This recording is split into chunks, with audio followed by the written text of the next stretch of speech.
point at right there. Yeah, you good? That's perfect.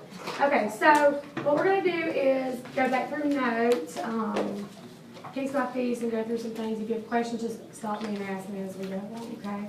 And just remember that we are videotaping, so be quiet so you don't hear all the voices in the background.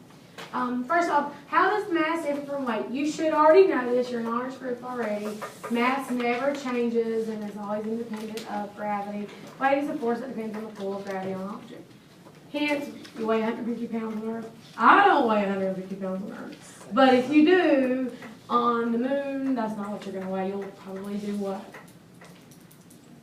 You would technically weigh less because of what? Gravitation. Well, there might be a little maybe. So we use units of weight as in newtons, and we use grams for mass. Remember, we use the base unit grams, but kilograms are the what? That's the standard. So we're looking at what is the standard unit of mass. What would you say? Kilograms. If we're looking at the base, we're looking at grams. All right, you can scroll it down. All right, so these prefixes right here are the ones that you probably learned a couple of them. Milli, centi, deci, kilo. You've probably heard of those. We're adding a few extra if you haven't seen them already. Most of you guys learned how to do the bunny hop, right? Move it 1, 2, 3, or move it back to decimal place. I'm not going to teach you the bunny hop in here because we're not going to bunny hop in this class. We're actually going to learn how to do it using dimensional analysis, because this is the easiest way to get it in your minds how to do it.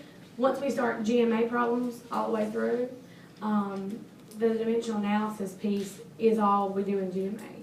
And so if we learn on something easy that we can see and we know how to do, we understand, then we get to the harder stuff that's new, it'll make more sense to us, because it's literally the same exact concept over and over again. So we have, of our prefixes, where you look at tera, giga, mega, kilo, hecta, deca, and then base. Base is not a prefix. Base is like grams, liters, meters, okay? Then we go down to deci, centi, milli, micro, nano, pico, femto, and auto.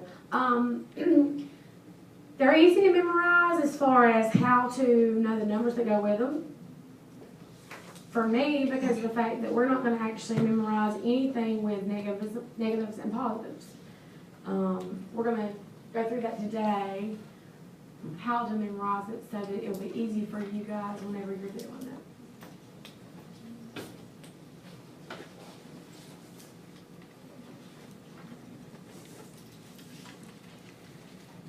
What's next? Micro, pico, femto. Next.